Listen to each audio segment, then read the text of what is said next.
Good morning everyone. তো কেরালায় আজকে আমাদের 3 দিন হয়ে গেল। আমরা আজকেও চলে এসেছি ঘুরতে। তো হোটেল রুমে নিচে চলে এসেছিলাম এই ফুলগুলো দেখতে। দেখো হোটেল রুমটা কত সুন্দর। তারপরে রেডি হয়ে আমরা বেরিয়ে গেলাম ঘুরতে যাওয়ার জন্য।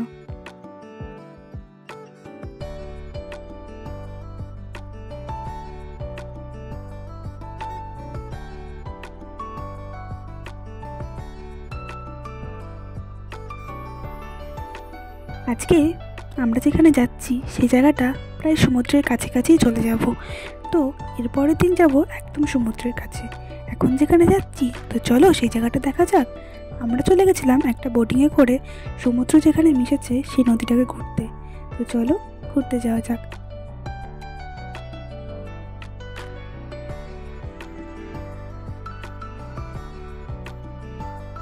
জায়গাটা দেখো কতটা সুন্দর, আমার তো বেশ ভালো লেগেছে এখানে বসে বসে এই যে জায়গাটা দেখছিলাম। আর দেখো নদীর জলটা কত পরিষ্কার আর অনেক গভীর ছিল।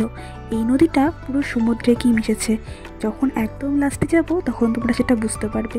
তো চলো দেখতে থাকো। আশা করছি ভিডিওটা তোমাদের অনেক অনেক ভালো লাগবে।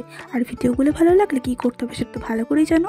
তারপরে আমরা একটু খাওয়া দাওয়া করে নিলাম, তারপরে ওখান থেকে আবার বেরিয়ে গেলাম।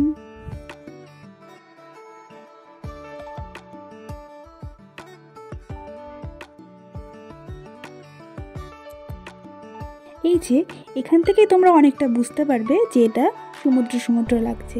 এই যে এখানে দেখো কেরালা মানে তো নারকেল গাছ, প্রচুর নারকেল গাছ থাকে সেখানে। তো দেখতে পাচ্ছ অনেক নারকেল গাছ ছিল। তারপরে ওখান থেকে বেরিয়ে চলে আসলাম আমরা একদম রুমের ভেতরে। তো এখান থেকেই দেখো রুমটা কত সুন্দর, রুমটা বেশ ভালো ছিল। আর রুমের বাইরেটা দেখো,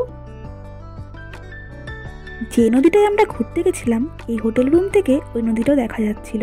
আর দেখো হোটেল রুমটাও কত সুন্দর, কোনো সুইমিং পুল ছিল, অনেক কিছু ছিল। আমরা এখন যাচ্ছি রেস্টুরেন্টের ভেতরে খাওয়া দাওয়া করতে। এখানে চাইনিজ রেস্টুরেন্টও ছিল, আমরা সেখানেই যাব।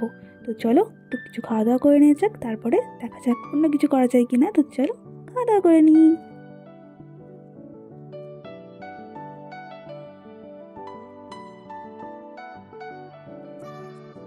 তো আমাদের খাবারটাও চলে এসেছে, আমরা খাওয়া দাওয়া করে নিয়েছি। তো এবার চলে এসেছি একটু রেস্টুরেন্টের বাইরে। ওখান থেকে ভিউটা দেখো বেশ সুন্দর লাগছে, আমার তো বেশ ভালো লাগছিল। তো ভিডিওটা আমি আজকে এখানেই শেষ করছি। দেখা হচ্ছে আরও একটি ব্লগে। আজকের মতো এখানেই টাটা।